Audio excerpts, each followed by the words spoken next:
국가가 한 개인에게 모욕감을 줄 권리? 과연 있을까요?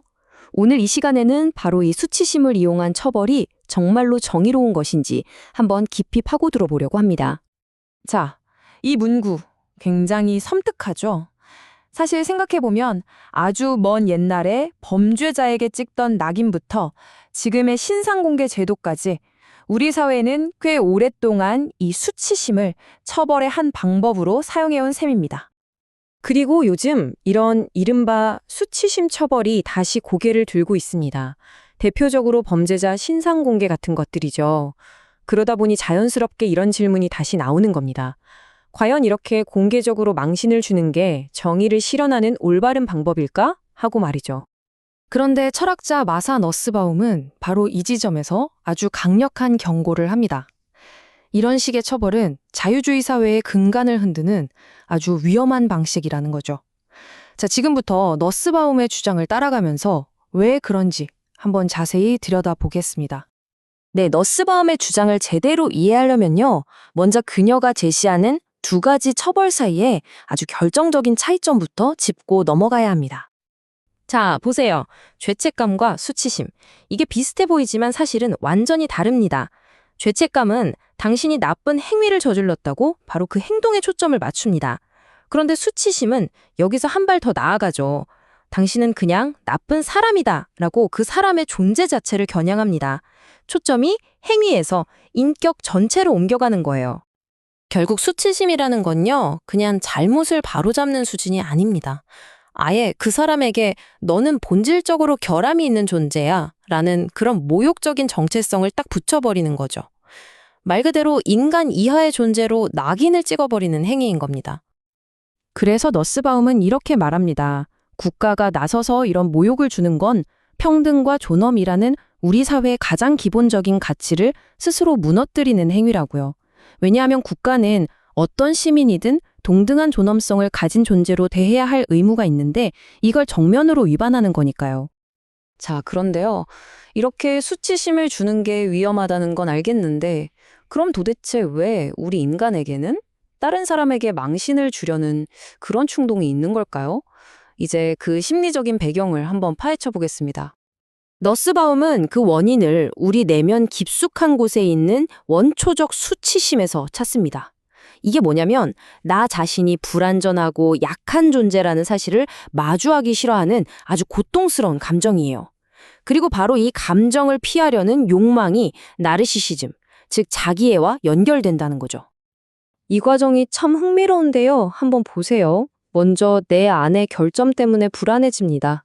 이게 나르시시즘적 불안이죠. 그 다음엔 이 불안한 감정을 감당하기 힘드니까 다른 사람에게 떠넘겨버립니다. 저 사람들이 문제야 하고요. 이게 바로 투사입니다. 그리고 나서는 그 사람들을 비정상, 일탈자라고 딱지를 붙이고 결국에는 인간 이하의 존재로 취급해버리는 비인간화 단계로 나아가는 겁니다. 결국 모든 건 내 안의 불안을 감추고 나는 정상이라고 확인받고 싶은 마음에서 시작되는 거죠. 그런데 이런 심리적인 움직임이 그냥 개인의 마음속에서 끝나면 그나마 다행인데 이게 사회 전체로 번지면 정말 위험한 현상이 나타날 수 있습니다. 우리는 이걸 도덕적 공황이라고 부릅니다. 어떤 특정 집단이 우리 사회의 가치를 위협한다는 사실은 굉장히 비이성적인 두려움이 갑자기 쫙 퍼지는 거예요.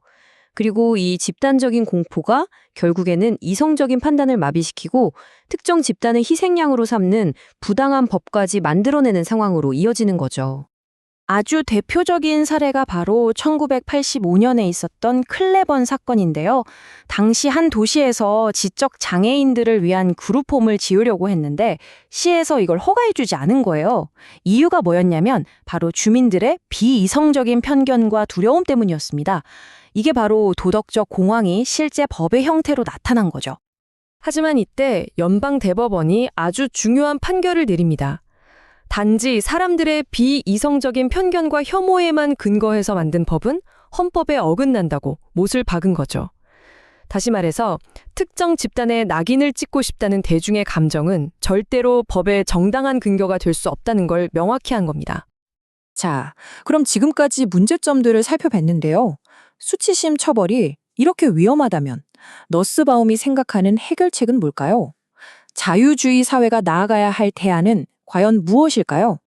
너스바움은 반은 촉진적 환경이라는 개념을 제시합니다. 이건 뭐냐면 국가나 법의 역할이 시민에게 모욕감을 주는 게 아니라 정반대로 시민들이 수치심이나 모욕을 겪지 않고 존엄하게 살아갈 수 있는 조건을 만들어주는 것이어야 한다는 뜻입니다.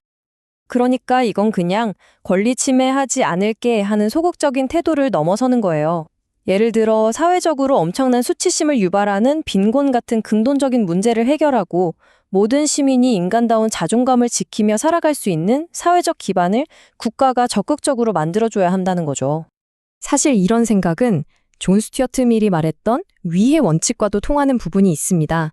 다른 사람에게 직접적인 해를 끼치지 않는 한 법이 개인의 자유에 간섭해서는 안 된다는 원칙이죠. 그런데 너스바움은 여기에 아주 중요한 심리학적 근거를 더합니다. 왜 혐오나 수치심 같은 감정이 법의 기초가 되면 위험한지에 대한 훨씬 더 근본적인 설명을 해주는 거예요. 왜냐하면요, 사람들의 혐오나 수치심에 기댄 법은 사실 진짜 위해를 막는 게 목적이 아니기 때문입니다.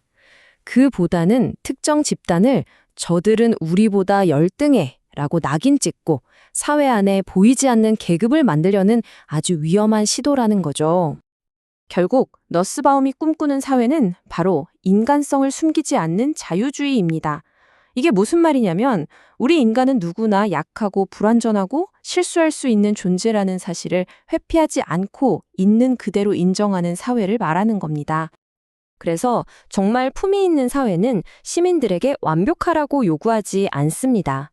대신 약하고 취약한 시민들을 사회의 그 나르시시즘적인 공격으로부터 보호해주고 누구나 평등한 존중과 법의 동등한 보호를 받을 수 있도록 보장해주는 사회인 거죠. 그러니 앞으로 어떤 공적인 처벌에 대한 논쟁을 보게 되시면 이 질문을 한번 스스로에게 던져보셨으면 합니다. 한 사회가 어떤 처벌 방식을 선택하는가, 그 선택은 어쩌면 그 사회가 무엇을 두려워하고 또 인간의 존엄성을 얼마만큼 중요하게 생각하는지를 가장 투명하게 보여주는 거울이 아닐까요?